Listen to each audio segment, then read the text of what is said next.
Arahattamagga, 4. The direct route to the end of all suffering.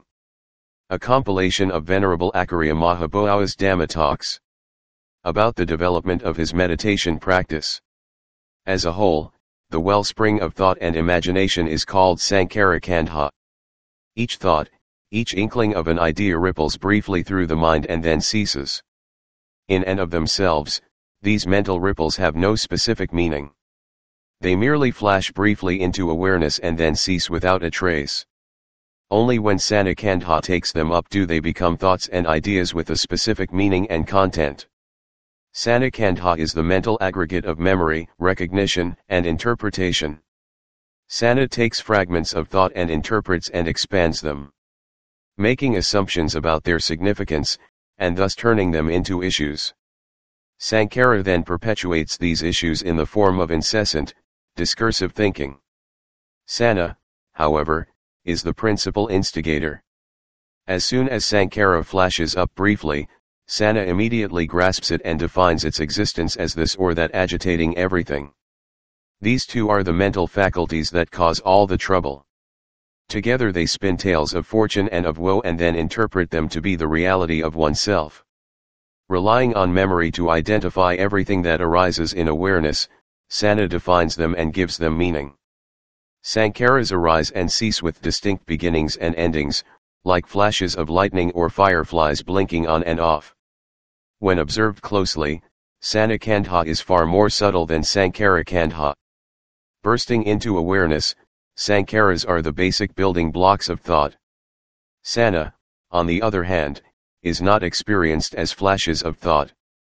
When the mind is perfectly still and the khandhas are very quiet, we can clearly feel the manner in which each khandha arises. Sana will slowly spread out, permeating the citta like ink moving through blotting paper, expanding slowly until it forms a mental picture.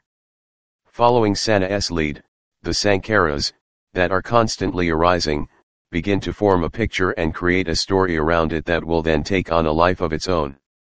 Thoughts about this or that begin with Sana recognizing and interpreting the ripplings of Sankhara, molding them into a recognizable image which Sankhara then continuously elaborates.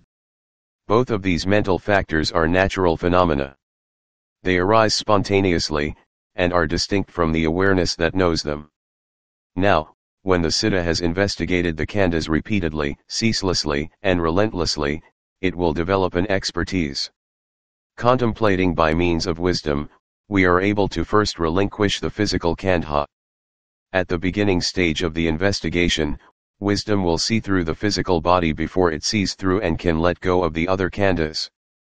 Henceforth, the citta can gradually relinquish its attachment to feeling, memory, thought and consciousness in the same manner. Put simply, the citta lets go when wisdom sees through the mental components of personality. Before then, it holds on. Once wisdom has penetrated them completely, the citta can relinquish them all, recognizing that they are merely ripplings inside the citta and have no real substance. Whether good or bad, thoughts arise and cease all the same.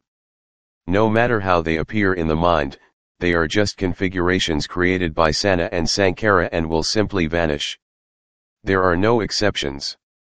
No thought lasts more than an instant. Lacking duration, thoughts lack true substance and meaning. And therefore, they cannot be trusted. So, what keeps providing us with these thoughts? What keeps producing them? One moment it's churning out one thought. The next moment, another, forever deceiving oneself. They come from sights, sounds, tastes, smells and tactile sensations.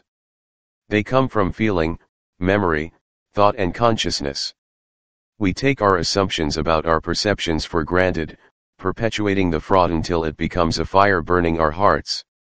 The citta is contaminated by just these factors, these conventions of the mind. The purpose of the investigation is the removal of these factors. Their absence reveals the true nature of the citta. We will see that when the citta does not venture out to become involved with an object, it remains naturally calm and radiant. As in the saying, monks, the original citta is intrinsically bright and clear, but it becomes defiled by the commingling of kilsas that pass through. the original Siddha is the radiant Siddha. This statement refers to the original nature of the Siddha that wanders from birth to birth in the cycle of rebirth. It may be compared to the Siddha of a newborn infant whose mental faculties are not sufficiently developed to fully comprehend sense objects.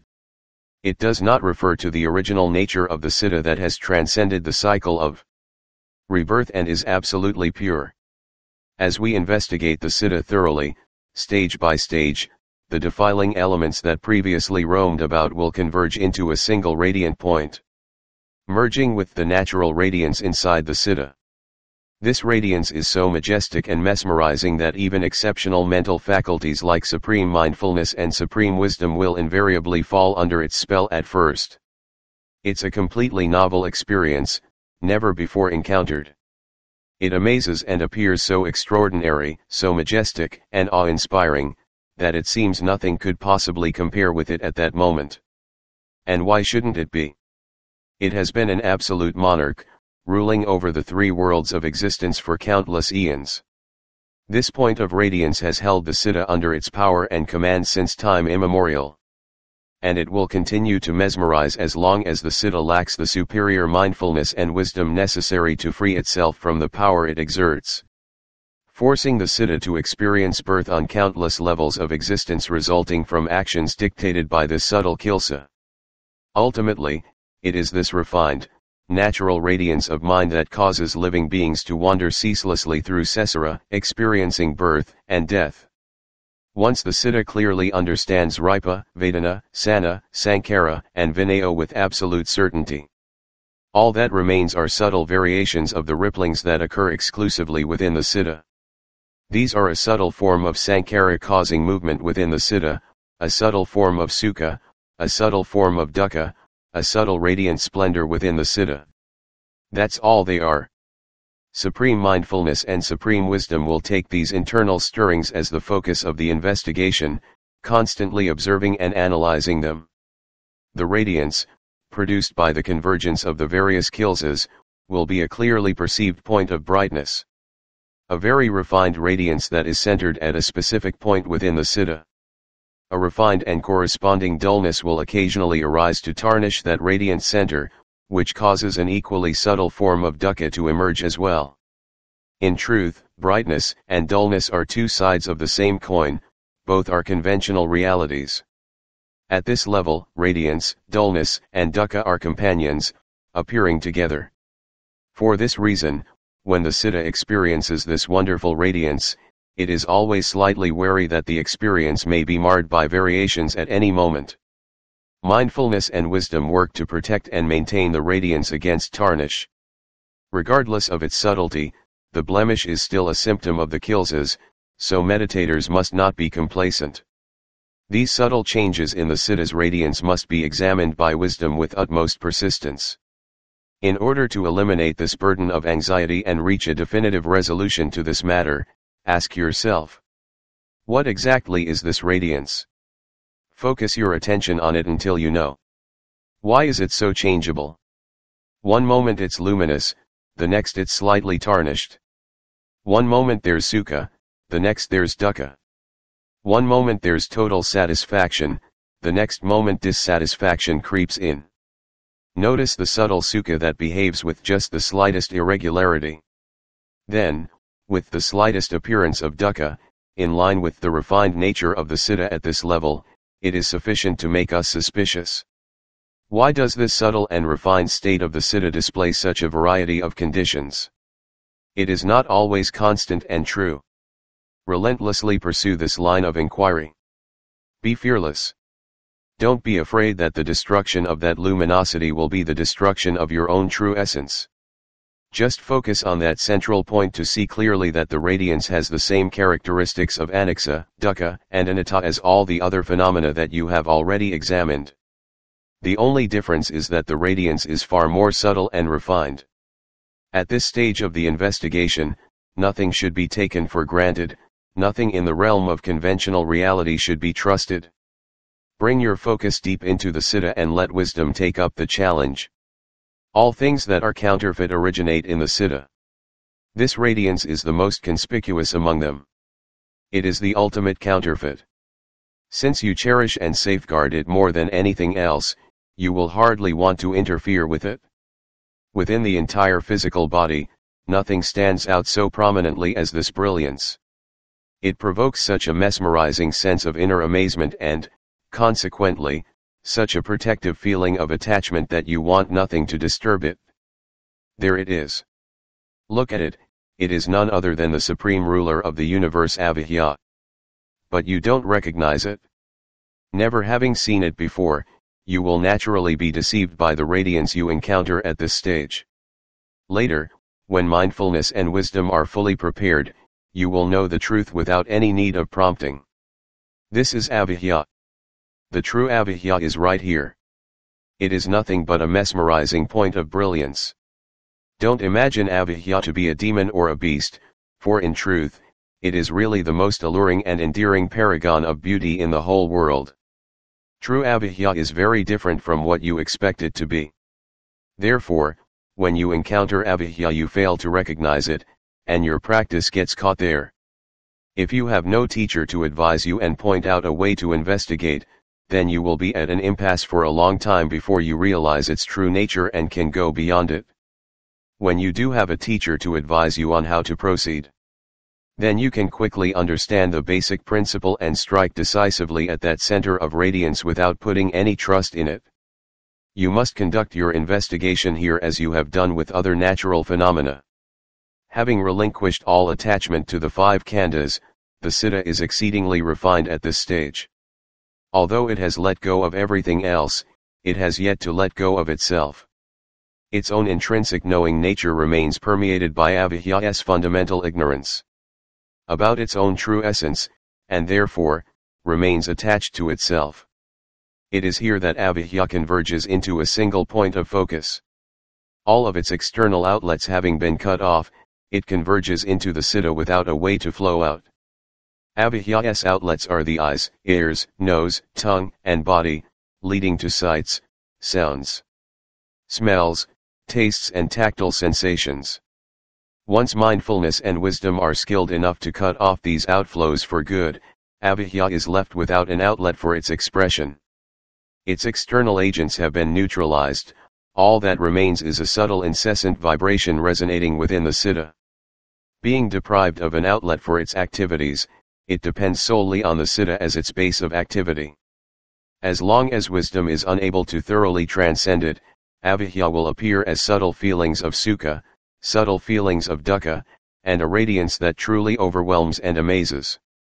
So the Siddha keeps focusing the investigation on those factors. Every conventional reality, no matter how refined it is or how bright and majestic it seems, invariably manifests some irregular symptoms. These are sufficient to catch the Siddha's attention and make it search for a solution. Both the very refined sukha and dukkha that arise exclusively within the Siddha, and the amazing radiance that emanates from it, have their origin in Avidya. But since we have never before encountered them, we are deluded into grasping at them when we first investigate this point. We are lulled into a sound sleep by Avidya, believing that the subtle feelings of satisfaction and shining radiance are our true essence beyond name and form. Oblivious to our mistake, we accept this majestic Siddha, complete with Avidya, as our one true self. But not for long. At this level, the powerful faculties of supreme mindfulness and supreme wisdom are not complacent. They routinely scrutinize, investigate, and analyze back and forth, continually. Eventually they will realize the truth. They will notice that the subtle feelings of sukha and dukkha display slight variations that seem out of keeping with that majestic radiance. Even though the dukkha that manifests itself is ever so slight, it is enough to make us suspicious. Why does the Siddha have these varying conditions? It's never constant. These tiny irregularities that are observed within the radiant center of the Siddha manifest just enough fluctuation to attract the attention of mindfulness and wisdom. Once they are detected, mistrust arises, alerting wisdom that they should be investigated. So the quality of the Siddha's knowing then becomes the focus of the investigation. Mindfulness and wisdom concentrate on this point, trying to discover what this knowing really consists of. They have already investigated everything else, stage by stage, to the extent that all other factors have been successfully eliminated. But this knowing presence, which is so bright and so amazing, what exactly is it? As mindfulness and wisdom pin their concentration on it, the Siddha becomes the focal point of a full-scale investigation. It is turned into a battlefield for supreme mindfulness and supreme wisdom. Before long, they are able to destroy the Avijja Siddha that, from Avijja's perspective, appears so magnificent and majestic. They now totally obliterate it, so that not even the smallest trace remains within the Siddha. When investigated with sharp, incisive wisdom until its nature is clearly understood, this phenomenon will disintegrate and dissolve away in an entirely unexpected manner. That moment of awakening could be called enlightenment under the Bodhi tree or the total destruction of Sesara's cemeteries. An unimpeachable certainty arises, then. The moment when that radiant center disintegrates, something even more remarkable, something that has been concealed by Avijja, will be revealed in all its fullness. Within the Siddha, it feels as though a powerful tremor shakes the entire universe.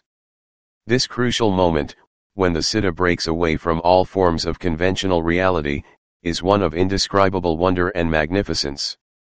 It is precisely here at the moment when Avijja is finally extinguished that Arahattamagga is transformed into Arahattaphala. When the path is fully developed, the fruition of Arahantship is attained. Dhamma and Siddha have attained complete perfection. From that moment on, all problems cease. This is the nature of Nibbana. When that nature which we imagine to be so awesome and amazing finally disintegrates, something that is impossible to describe arises in full measure. That nature is absolute purity. When compared to that state of purity, the Avijja that we once held in such awesome regard resembles cow dung. And the nature that was concealed by Avijja appears to be pure gold. Even a baby knows which is the more precious between cow dung and gold. So we needn't waste time and proclaim our stupidity by making comparisons. The disintegration of Avijja marks the moment when Arahattamagga and Arahattaphala arrive together at their final destination. If we make a comparison with climbing the stairs to a house, one foot is on the last step, the other foot is on the floor of the house. We have not yet reached the house with both feet. Only when both feet are firmly on the floor of the house can we say that we have reached the house. The Siddha reaches Dhamma when it has both feet firmly planted in the supreme Dhamma. It has attained the singularity of Nibbana. From that moment of attainment, the Siddha is completely free. It manifests no further activities for the removal of kilesas. This is Arahattaphala, the fruition of Arahantship. It is experienced exclusively by those who are free of kilesas, those living Arahants who attain Sayupatis Sanibbana. As for Ripa, Vedana, Sana, Sankhara, and Vinaya, they are merely conditions. Natural phenomena that spontaneously arise and cease without the ability to impact or contaminate the Siddha in any way. The same applies to sights, sounds, smells, tastes and tactile sensations, each has its own separate reality. Their existence no longer poses a problem as the Siddha is now free of the ignorance that caused it to make false assumptions about them. Now that the Siddha is fully aware of the truth, it knows the reality of its knowing presence as well as the reality of all natural phenomena within and without. With each having its own separate reality, the conflicts that used to arise between them no longer exist. All are free to go their separate ways. At this stage, the long-standing conflict between the kilesas and the Siddha is finally over. When the truth is known in this way, the Siddha feels no anxiety or apprehension concerning the life and death of the khandhas. The Siddha simply perceives the activities of the khandhas, how they arise, interact, and cease, and how they eventually disintegrate at death. But since the essential knowing nature of the Siddha never dies, fear of death is not a factor. One accepts death when it comes as well as life when it continues. Both are aspects of the same truth. This concludes the investigation of the Siddha. Upon reaching this level, the Siddha is cut off forever from birth and existence, severed completely from all manifestations of avijja and craving. The state of avijja pakaya sankhara, the state in which fundamental ignorance conditions the arising of conditioned phenomena, dissolves completely. It is replaced by avijñātivava isasavaraganara sankaranaraho, the fading away and cessation of conditioned phenomena that ends the entire mass of suffering. When avijñā is extinguished, conditioned phenomena which give rise to dukkha are also extinguished. They have disappeared from the knowing nature of the citta. Conditioned phenomena, such as thoughts, which are an integral part of the khandhas, continue to function in their own sphere, but they no longer cause dukkha. Uncorrupted by kilesas, they simply give form and direction to mental activity. Consciousness arises in the mind, purely and simply without producing suffering. Vinaya pakaya namaripe, namaripa pakaya sayayatane, sayayatana pakaya vaso. All sense media and the sense contact that they condition are just naturally occurring phenomena that exist according to their own intrinsic characteristics. They have no negative effect whatsoever on the citta that has successfully completed its task to the point of avamtasa kavalasa dukkha. This is the total cessation of the entire mass of dukkha. When avijñā and all the kilesas are extinguished, they are extinguished inside the citta. The extinction of avijñā means the destruction of the cycle of repeated birth and death. Both must be extinguished within the citta, for the avijñā citta is the essence of the world of rebirth, the essence of birth, aging, sickness, and death. Sensual craving, with avijñā acting as the prime mover, is the root cause of birth, aging, sickness, and death, and it exists only within the citta. When avijñā finally disintegrates, being severed from the citta forever, total cessation is achieved.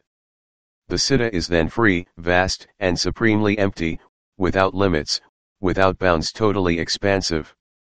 Nothing encloses or obstructs it. All contradictions have been eliminated. When the citta knows, it knows only the truth. When it sees only the truth. This is true emptiness. Degrees of emptiness are experienced at many levels. Samadhi meditation is one level. In deep samadhi, the body and the thinking mind temporarily vanish from awareness. The citta appears empty, but the duration of this emptiness is limited to the time spent practicing samadhi. At the initial level of the practice of wisdom, the citta can permanently separate itself from the physical body. But it cannot yet disengage from the mental components of personality, Vedana, Sana, Sankara, and Vinaya. It is completely empty of physical forms, so images of the body no longer appear within the citta, but it is not empty of mental concepts. When reaching this level, wisdom is able to distinguish oneself from the physical mass that is the body, and so detach itself forever from the belief that the body is oneself. But it is still unable to separate the mental factors of feeling, memory, thought, and consciousness. By investigating further, the citta becomes detached from these mental factors as well. Then nothing remains except an extraordinary radiance that infuses the cosmos, a luminous essence of being that seems boundless, and an amazing and profound mental void. This is the awesome power of genuine avijñā. By continuing to employ the full might of mindfulness and wisdom, avijñā is finally extinguished within the citta. When everything permeating the citta is removed, one attains genuine emptiness. The emptiness experienced at this level is a total and permanent disengagement that requires no further effort to maintain. This means true and absolute freedom for the citta. The difference between the emptiness of the avijñā citta and the emptiness of the pure citta, free of avijñā, can be illustrated by imagining a person in an empty room. Standing in the middle of the room, admiring its emptiness, that person forgets about himself. Seeing that there is nothing around him in the room, he reflects only on the emptiness he perceives and not on the fact that he is occupying a central position in that space. As long as someone is in the room, it is not truly empty. When he finally realizes that the room can never be truly empty until he departs, that is the moment when avijñā disintegrates and the pure citta arises. Once the citta has let go of phenomena of every sort, the citta appears supremely empty, but the one who admires the emptiness, who is awestruck by the emptiness, that one still survives. The self as reference point, which is the essence of avijñā, remains integrated into the citta's knowing nature. This is the genuine avijñā. Oneself is the real impediment at that moment. As soon as it disintegrates and disappears, no more impediments remain. Everything is empty, the external world is empty, and the interior of the citta is empty. As in the case of a person in an empty room, we can only truly say that the room is empty when the person leaves the room. The citta that has gained a comprehensive understanding of all external matters, and all matters pertaining to itself, this citta is said to be totally empty. True emptiness occurs when every single trace of conventional reality has disappeared from the citta. Avijja's extinction is unlike that of all other things that we have investigated up to this point. Their ending was accompanied by a clear and definite understanding of their true nature. Uniquely, the radiance of avijja is extinguished in an instant, like a flash of lightning. It is a moment of being that happens spontaneously. It just flips over and vanishes completely. Only then, when the radiance disappears, do we know that it was really the genuine avijja. What remains is entirely unique. Its nature is absolutely pure. Although it has never before been experienced, there's nothing to doubt when it appears at that moment. Anything that might cause doubt has ceased along with it. This is the end of all burdens. All allusions to oneself, to the true essence of one's being, refer specifically to this genuine avijja. They indicate that it is still intact. All investigations are done for its sake. This self is what knows, this self is what understands. This self is radiant, light and happy. I and mine, the genuine avijja, lies here. Everything is done for its sake. Once it finally disintegrates, so too does the personal perspective. Things are still done, but not for anyone's sake. It resembles a pot whose bottom has dropped away, regardless of how much water is poured in, not a drop is retained. Thoughts and ideas continue to arise and cease as a natural function of the khandhas. But nothing adheres to the citta because the vessel that used to hold them, avijja, has been destroyed. A thought arises at one instant and ceases the next. Since there is nothing to contain them and no one to lay claim to them, thoughts simply move on and vanish. The nature that knows this complete emptiness of self is fully contented within. This nature is true absolute purity, totally free of all burdens. The real nature of the citta is so well concealed by avijja that the incredible natural wonder of the genuine citta is never seen. The pitfall of avijja is so well disguised that meditators who reach this stage are bound to be fooled. They are completely mesmerized by what they believe to be the citta's true wonder. They cherish it so much that they feel they must preserve and protect it at all costs. For, in essence, this is who they really are. This wonderful radiance belongs to them. Genuine avijja is a focal point containing many strange and wonderful things hidden within it, things that we could never have imagined to exist. These contaminate the citta, much in the same way that a tiny piece of bait is contaminated with enough hidden poison to kill an animal. Since it is virtually impossible to find conceptual realities to which I can compare the contaminating factors hiding within avijja, I can give only a brief explanation. These factors include a radiance of being so extraordinary that it seems to be the finished product, a most exceptional sense of happiness, originating from the power of the radiance permeating the citta, that seems to transcend the entire realm of conventional reality, a feeling of invulnerability so strong that it seems nothing can possibly affect it, a cherishing, protective attachment to this radiant nature as though it were pure gold. The avijja citta seems to have every virtue. It is bright, it is bold, it is supremely contented, and its quality of knowing seems limitless. But, despite knowing every conceivable sort of thing, this knowing nature does not know itself. This is the fundamental ignorance of genuine avijja. As soon as this knowing nature turns back and looks into itself, avijja disintegrates. This disintegration, in turn, reveals the truth about the citta, the truth about Dhamma. Only avijja keeps this truth hidden from view. Meditators who are not truly adept in the area of wisdom will have difficulty finding their way out of avijja. Because avijja in general and genuine avijja are two very different things.